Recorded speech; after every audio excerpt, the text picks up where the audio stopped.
Dan, welcome to Chairlift Chat. Hey, thanks for having me. Yeah, thanks for joining us. So, Dan, why don't you tell us a little bit about yourself, your background, connection to the outdoor industry, and how you got interested in Deer Valley?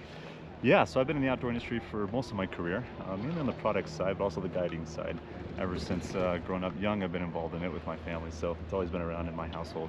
And yeah, so when I was in the outdoor industry, did a lot of different types of roles, but a lot of it was focused on the whole org development side of things and team effectiveness. And so with those two backgrounds in the outdoor industry, it kind of led me to looking at some other opportunities. And when this project came up about Deer Valley, it was like, wow, that is the ultimate challenge to do something like that work at Deer Valley. Yeah, you know, the challenge is we have this great culture at Deer Valley, and we're doubling the size of the resort, and we're doing it in about 18 months. And so that's something you and I talked about early on when you started, which is how do we make sure we keep the core of what Deer Valley is, who we are and what we've been known for, and extend that as we grow to, you know, from 3 to 5 to maybe even 6,000 employees. Yeah, it's a tall task. And as I started looking at this project when I first came on, I saw that there could be lots of things that could happen during this whole project, right? There could be delays on construction issues, or this could happen or that can happen, but what we could not risk was losing that identity of who we are as Deer Valley. And so that has been a focus of mine, trying to see what we need to do to preserve that. And that goes a lot into trying to understand deeply what Deer Valley currently is and what it has been. Because it's hard to preserve something that hasn't been really known. And so a lot of the work's been focused on who are we, what is our identity, what's our soul, and then from there we can then go on a launching point saying, how do we preserve that and keep refining that? Yeah, talk a little bit about the process. It's been really fascinating for me to see you work, and I've had some experience in the space, but you've brought a whole new set of tools and approach to how to do that. Talk a little bit about what was your approach. How did you start the project and the process? Yeah, it was a very fun process to begin with. So a lot of it was just trying to understand everything. And so I think the research part of it started from going into the archives, trying to understand what does Deer Valley talk about with their old marketing material? What does it look like with the old press releases? What do people talk about in the past? And then also going around and talking to some of the long tenured employees that have been here. So what did it feel like 20 years ago, 30 years ago? And how have they kind of navigated through the company since then, and how has it changed and evolved? And so getting all these different data points, whether that's internal, talking to guests, external, doing some other types of research, we compiled all this information and kind of threw it on a board. And once we threw it on a board, we could kind of start to see what are the themes that are consistent among all these different items and material that we have. And it was from that moment that we could start to piece together and really understand what the Deer Valley difference was.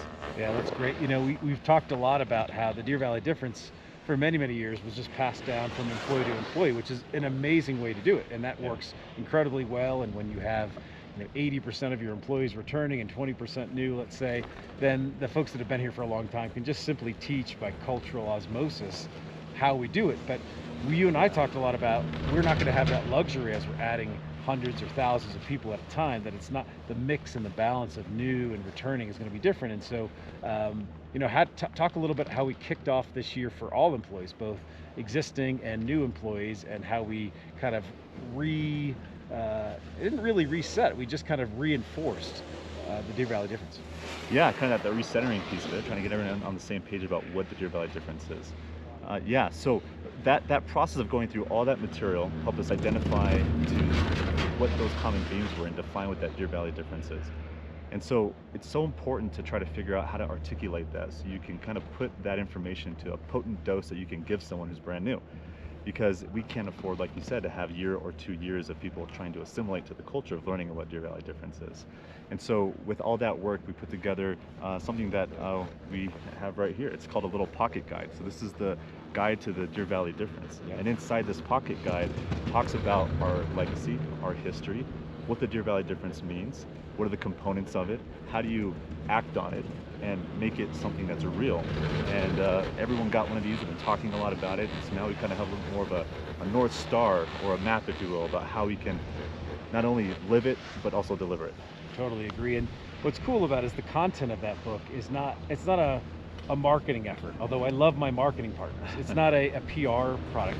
It really came grassroots from talking to the operators, the people who have been here for a long time, and it's just distilling and documenting what we are. And so that's what's really cool about that book, is there's nothing in there that to me feels corporate or just kind of glossed over. It is like that is who we are. That's what we do. And so what a fun and neat reference guide, I think, for leaders to kind of break out with a new employee and talk about what the Deer Valley difference is. And one of my favorite is the attention to detail. If you talk about attention to detail, people say, well, that's exactly what Polly Stern was known for. She was always looking at the details, and that was embedded in the culture here. Well, that, as we define the Deer Valley difference or reinforce the Deer Valley difference, that's a key component, that exceptional service that we provide.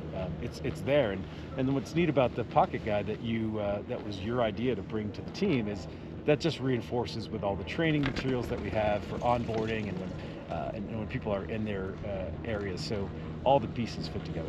Yeah, I think it's a great tool for all those reasons. It also helps set a foundation of who we are. So when we're looking at growing and expanding, we are of course going to also grow and expand our teams, which means additional leadership opportunities and growing our current leaders to take on more.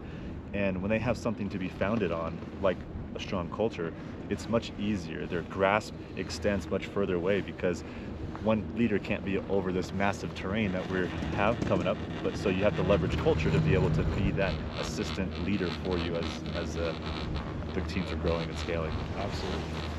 Dan, something you've been instrumental in helping us think about is leadership development for our team. We're doing something that nobody's ever done in the history of North American ski. We're adding 10 chairlifts in just about 13 months to an existing ski area. And we've realized that as leaders, we're all getting stretched. How have you thought about leadership development and what are the things that you're bringing to the team? And maybe even one more item, what is important for a staff member to know if they want to advance their career and get stretched as a leader?